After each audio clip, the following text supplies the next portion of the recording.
ന്യായാധിപന്മാരുടെ പുസ്തകം അദ്ധ്യായം 2. ബോക്കിമിൽ വെച്ചുള്ള മുന്നറിയിപ്പ്. കർത്താവിൻ്റെ ദൂതൻ ഗിൽഗാലിൽ നിന്ന് ബോക്കിമിലേക്ക് ചെന്നു. അവൻ പറഞ്ഞു, നിങ്ങളുടെ പിതാക്കന്മാർക്ക് കൊടുക്കാമെന്ന് വാഗ്ദാനം ചെയ്ത ദേശത്തേക്ക് ഞാൻ നിങ്ങളെ ഈജിപ്തിൽ നിന്ന് കൊണ്ടുവന്നിരിക്കുന്നു.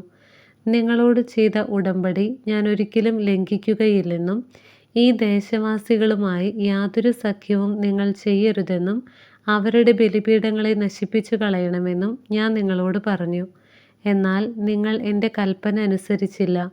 നിങ്ങൾ ഈ ചെയ്തത് എന്താണ്? അതിനാൽ ഞാൻ പറയുന്നു, നിങ്ങളുടെ മുൻപിൽ നിന്നു ഞാൻ അവരെ പുറത്താക്കുകയില്ല. അവർ നിങ്ങളുടെ എതിരാളികളായിത്തീരും. അവരുടെ ദേവന്മാർ നിങ്ങൾക്ക് കെണിയാവുകയും ചെയ്യും. കർത്താവിൻ്റെ ദൂതൻ ഇതറിയിച്ചപ്പോൾ ഇസ്രായേൽ ജനം ഉച്ചത്തിൽ കരഞ്ഞു. അവർ ആ സ്ഥലത്തിന് ബോക്കിം എന്നു പേരിട്ടു. അവർ അവിടെ കർത്താവിന് ബലിയർപ്പിച്ചു. ജോഷുവയുടെ മരണം. ജോഷുവ ഇസ്രായേൽ ജനത്തെ പറഞ്ഞയച്ചു. അവർ ഓരോരുത്തരും തങ്ങൾക്ക് അവകാശമായി ലഭിച്ച ദേശം കൈവശമാക്കാൻ പോയി. ജോഷുവയുടെയും കർത്താവ് ഇസ്രായേലിന് ചെയ്ത വലിയ കാര്യങ്ങൾ നേരിട്ട് കാണുകയും ജോഷുയ്ക്ക് ശേഷവും ജീവിച്ചിരിക്കുകയും ചെയ്ത ശ്രേഷ്ഠന്മാരുടെയും കാലത്ത് ജനം കർത്താവിനെ സേവിച്ചു.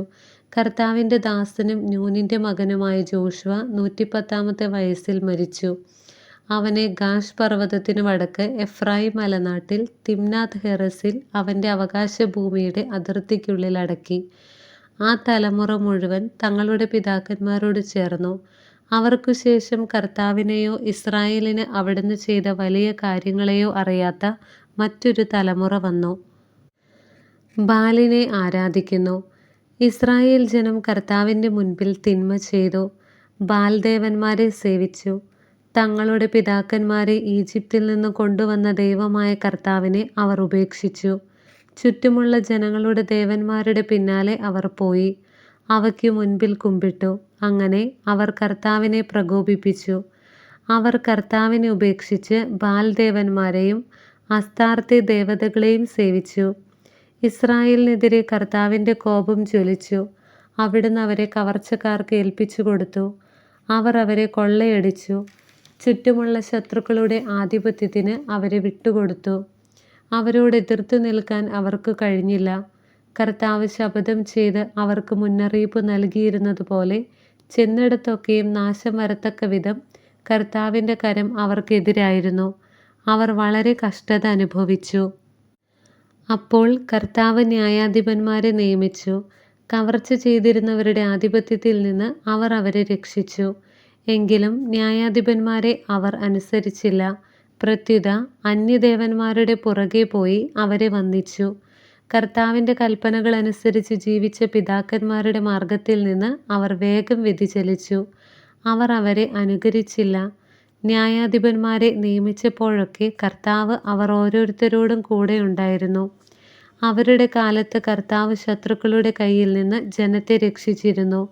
കാരണം തങ്ങളെ പീഡിപ്പിക്കുകയും മർദ്ദിക്കുകയും ചെയ്യുന്നവർ നിമിത്തമുള്ള അവരുടെ രോദനം കേട്ട് കർത്താവിന് അവരിൽ അനുകമ്പ ജനിച്ചിരുന്നു.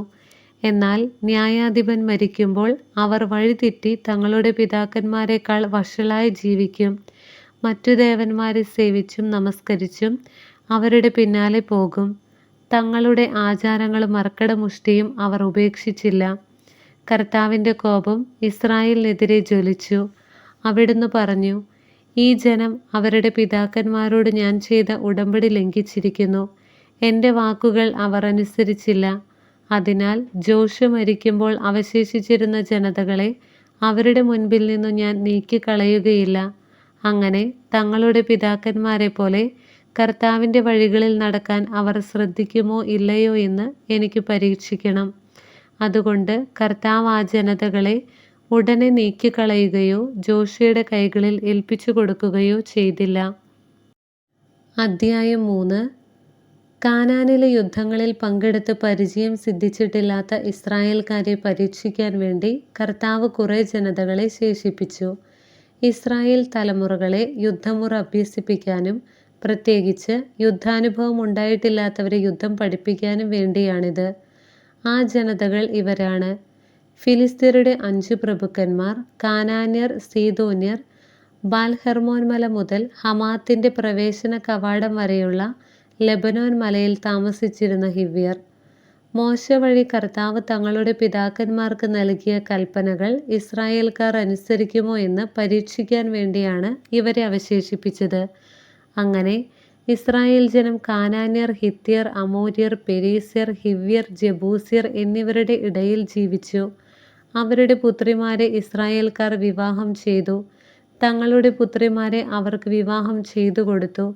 ഇസ്രായേൽക്കാർ അവരുടെ ദേവന്മാരെ സേവിക്കുകയും ചെയ്തു. ഒത്നിയേൽ തങ്ങളുടെ ദൈവമായ കർത്താവിനെ മറന്ന് ബാൽദേവന്മാരെയും അശേരാ പ്രതിഷ്ഠകളെയും സേവിച്ചുകൊണ്ട് ഇസ്രായേൽ കർത്താവിൻ്റെ മുൻപാകെ തിന്മ പ്രവർത്തിച്ചു. അതിനാൽ കർത്താവിൻ്റെ കോപം ഇസ്രായേലിനെതിരെ ജ്വലിച്ചു. അവിടുന്ന് അവരെ മെസൊപ്പൊട്ടോമിയ രാജാവായ കുശാൻ റിഷാത്തായിമിൻ്റെ കൈകളിൽ ഏൽപ്പിച്ചു. അവനെ അവർ 8 വർഷം സേവിച്ചു. ഇസ്രായേൽ ജനം കർത്താവിനോട് നിലവിളിച്ചു. കാലെബിൻ്റെ ഇളയ സഹോദരനായ കെനാസിൻ്റെ പുത്രൻ ഒത്നിയേലിനെ കർത്താവ് അവർക്ക് വിമോചകനായി നിയമിക്കുകയും അവൻ അവരെ മോചിപ്പിക്കുകയും ചെയ്തു. കർത്താവിൻ്റെ ആത്മാവ് അവൻ്റെ മേൽ വന്നു. അവൻ ഇസ്രായേലിൽ ന്യായവിധി നടത്തി. അവൻ യുദ്ധത്തിന് പുറപ്പെട്ടു. മെസൊപ്പൊട്ടോമിയ രാജാവായ കുശാൻ റിഷാത്തായിമിനെ കർത്താവ് അവൻ്റെ കയ്യിൽ ഏൽപ്പിച്ചു കൊടുത്തു. ഒത്നിയേൽ അവൻ്റെ മേൽ ആധിപത്യം സ്ഥാപിച്ചു. അങ്ങനെ ദേശത്ത് 40 വർഷം ശാന്തി നിലനിന്നു. അതിനുശേഷം കെനാസിൻ്റെ മകനായ ഒത്നിയേൽ മരിച്ചു. ഏഹൂദ് ഇസ്രായേൽ ജനം വീണ്ടും കർത്താവിൻ്റെ മുൻപിൽ തിന്മ ചെയ്തു. അതിനാൽ അവിടുന്ന് മോവാബ് രാജാവായ എഗ്ലോനെ ഇസ്രായേലിനെതിരെ പ്രബലനാക്കി. അവൻ അമോന്യരെയും അമലേക്കിരെയും കൂട്ടി ഇസ്രായേലിനെ പരാജയപ്പെടുത്തി ഈന്തപ്പനകളുടെ നഗരം കൈവശമാക്കി. ഇസ്രായേൽ ജനം മോവാബ് രാജാവായ എഗ്ലോനെ 18 വർഷം സേവിച്ചു.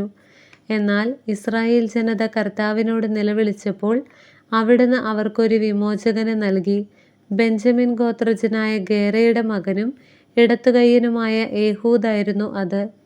ഇസ്രായേൽ അവൻ വശം മോവാബ് രാജാവായ എഗ്ലോന് കാഴ്ച കൊടുത്തയച്ചു.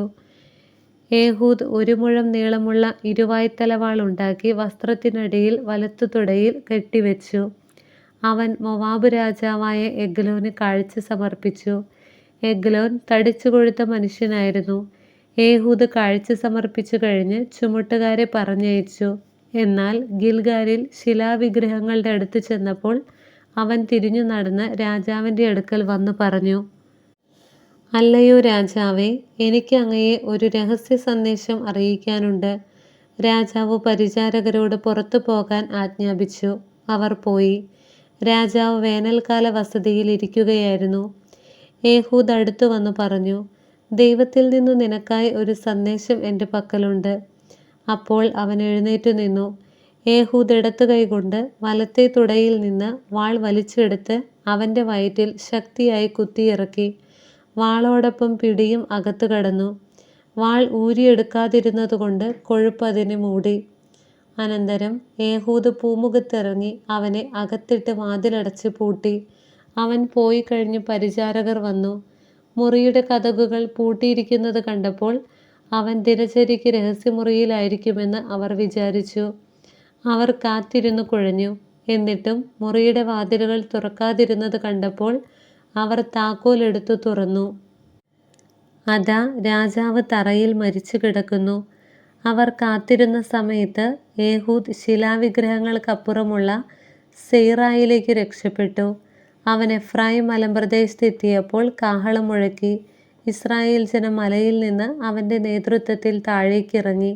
അവൻ അവരോട് പറഞ്ഞു, എൻ്റെ പിന്നാലെ വരിക. കർത്താവ് നിങ്ങളുടെ ശത്രുക്കളായ മോവാബ്യരെ നിങ്ങളുടെ കൈകളിൽ ഏൽപ്പിച്ചിരിക്കുന്നു. അവർ അവൻ്റെ പിന്നാലെ പോയി മോവാബിനെതിരെയുള്ള ജോർദാൻ്റെ കടവുകൾ പിടിച്ചടക്കി. അതിലെ കടന്നു പോകാൻ ഒരുവനെയും അനുവദിച്ചില്ല. ധീരന്മാരും കരുത്തുറ്റവരുമായ 10,000-ഓളം മോവാബ്യരെ അന്ന് അവർ കൊന്നു. ഒരുവൻ പോലും രക്ഷപ്പെട്ടില്ല. അങ്ങനെ മോവാബ് ആ ദിവസം ഇസ്രായേലിന് അധീനമായി. 80 വർഷത്തേക്ക് നാട്ടിൽ ശാന്തി നിലനിന്നു. ശംഗാർ ഏഹൂദിൻ്റെ പിൻഗാമിയും അനാത്തിൻ്റെ പുത്രനുമായ ശംഗാർ 600 ഫിലിസ്ത്യരെ ചാട്ടകൊണ്ട് കൊന്നു. അവനും ഇസ്രായേലിനെ രക്ഷിച്ചു. ദൈവമായ കർത്താവിന് സ്തുതി.